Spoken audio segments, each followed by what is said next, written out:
Welcome to week 5 of our read alouds.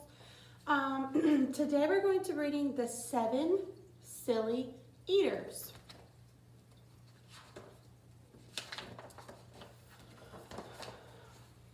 Not so long ago, they say, a mother lived just like today. Mrs. Peters was her name. Her little boy was named the same. Now Peter was a perfect son in every way except for one.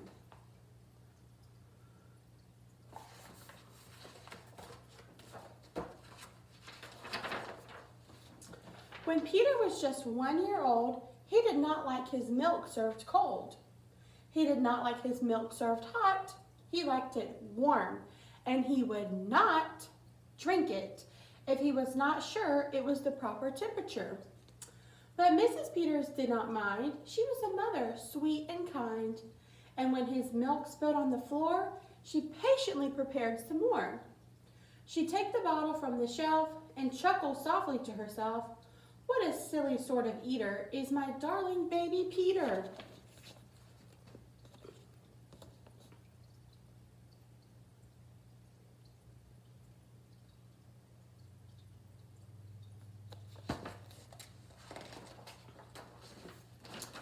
When Peter had not yet turned 2, another baby, sweet and new, was born. Dear Lucy, small and fair, with big blue eyes and curly hair.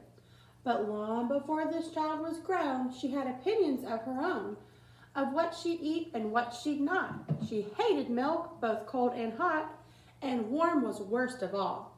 Instead, whenever Lucy dear was fed, she bellowed for pink lemonade, not from a can. Oh no, homemade.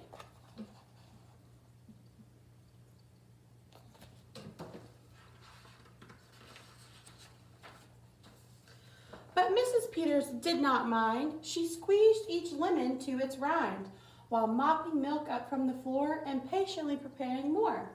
She'd take the lemons from the shelf and giggle softly to herself, "What a silly pair of eaters are Lucy dear and Peter Peters."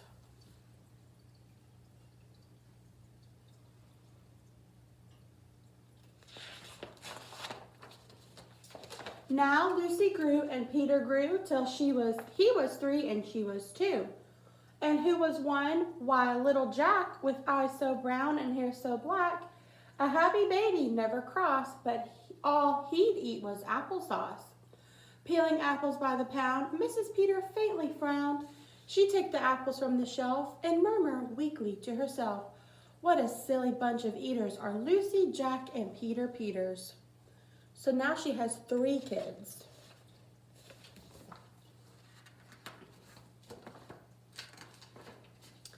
Peter, Lucy, and young Jack had another brother, Mac. So now that's 4 kids. Mac was charming, round, and plump, but if his oatmeal had a lump, Mac would dump it on the cat. Mrs. Peters hated that. But since she loved her children 4, she'd strain the oatmeal 2 times more. She'd take it from the pantry shelf and mumble sadly to herself, "What a foolish group of eaters are all my precious little Peters."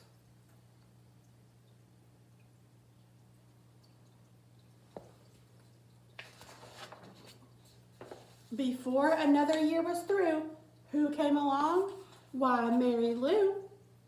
She was darling, sweet, and bright, and had a healthy appetite. That is, as long as she was fed soft and squishy homemade bread. Poor Mrs. Peters got no rest, but she still did her very best. She'd take the flour from the shelf and mutter feebly to herself, "What a fussy bunch of eaters are my lovely little Peters."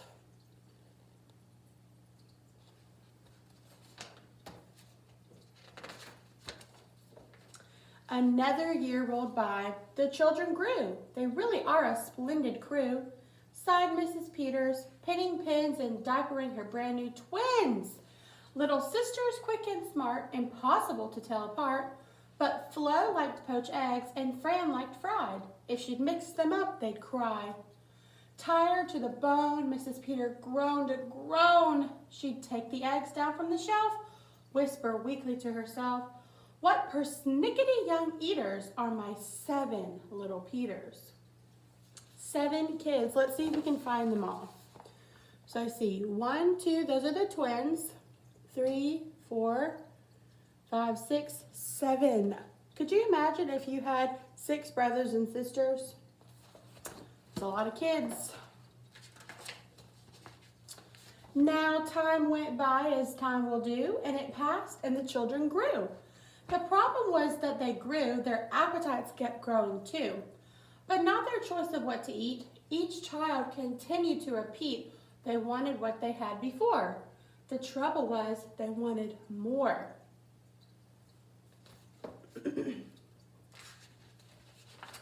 Creamy oatmeal, pots of it. Homemade bread, lots of it.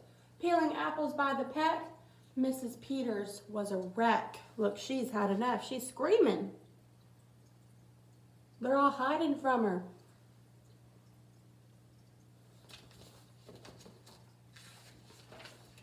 She wiped her brow and heaved a sigh. Another year was passing by. In fact, she realized with sorrow her birthday was tomorrow. Drearily she shook her head and she went up to bed.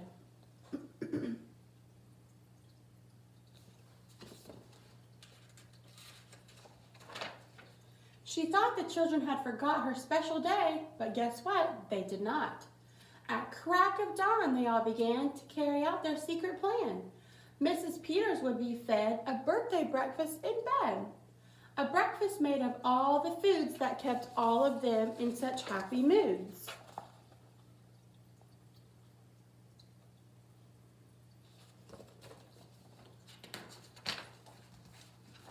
So, while their mother was asleep, down the stairs they would creep.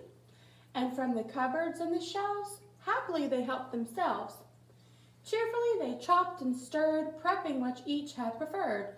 But despite the pains they took, since nobody knew how to cook, to measure them or not, the more they tried, the worse they got.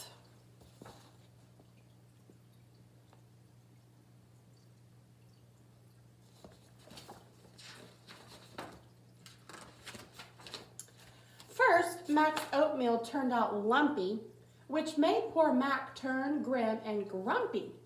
In fact, he got so cross, he dumped them in Jack's applesauce.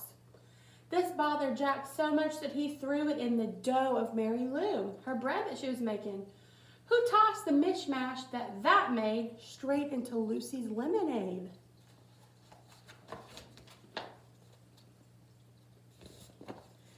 And that put her in such a huff, she poured the icky, sticky stuff into the double frying pan that held the eggs of Flo and Fran, who flung the hodgepodge on the spot into the milk in Peter's pot.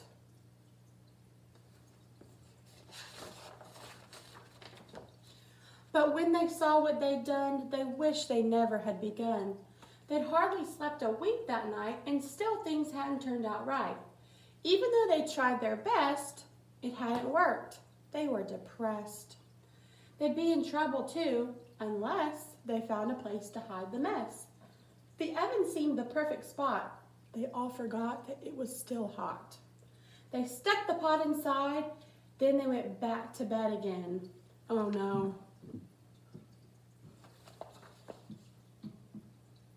So they put all that nasty stuff in the oven, then they went to bed. Wonder what could happen. The clock struck 6, but on they slept. Meanwhile, their mother softly stepped down the kitchen, smelled a smell. What could it be? She could not tell. It smelled so good, so she sniffed some more and more, and she opened up the oven door. She woke the children with her cries. They all come running in surprise. And in the kitchen what they found, Mrs. Peters was dancing around. In the oven, no mistake, guess what? A pink and plump, perfect cake.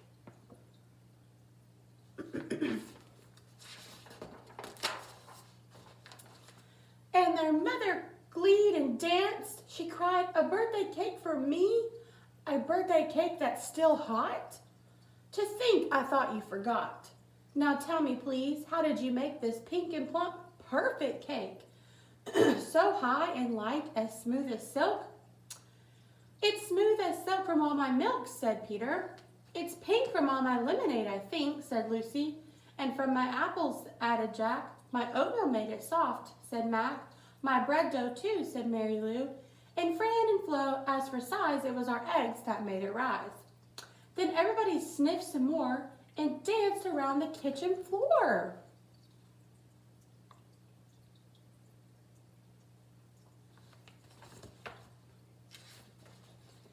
They put the cake upon a dish and lit the candles. Make a wish.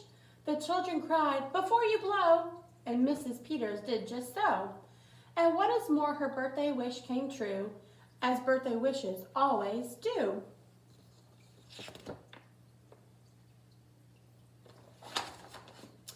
And from that day to this, said this, the Peters family is all fed, a single simple meal, just one, a meal that's good for everyone, a meal on which they all agree, made from their secret recipe. They all take turns in mixing it, they all take turns in fixing it. It's thick to beat and quick to bake. It's fine to eat and fun to make. What do you think it is that they love making? Mrs. Peters' birthday cake. The end. All right. See you next week.